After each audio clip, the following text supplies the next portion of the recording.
মানিক ভাই আপনি ওর অনেক রাগ হয়েছেন, একটু আদর করে দেন। না না, সে তো রাজাকারের বাচ্চা। আপনার কোনো অধিকার নেই আমাকে রাজাকারের সন্তান বলার।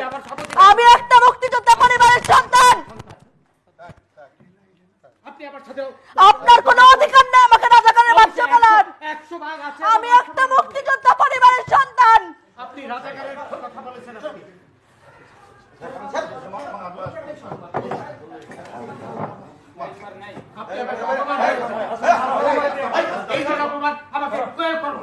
আমি একটা মুক্তিযোদ্ধা পরিবারের সন্তান, আপনি আমাকে রাজাকার কোন সাহসে বলেন? আমি এই আপনার ব্যবহার দেখে আমি বলেছি এটা। আমি একটা মুক্তিযোদ্ধা পরিবারের সন্তান। এই বন্ধু, আমি একটা মুক্তিযোদ্ধা পরিবারের সন্তান। আপনি রাজাকারের সন্তান। আপনি যেভাবে আমাকে অপমান করলেন, আমাকে এই ধরনের অপমান করার ক্ষমতা সাহস কেউ কোনোদিন পায়নি। আপনি ওদের পক্ষে কথা বলছেন। আমি 2-3 বার বললাম আমি দেখেছি, তাও বলে সে আপনি দেখেছেন, সে আমাকে চ্যালেঞ্জ করছে। কত বড় সাহস তার!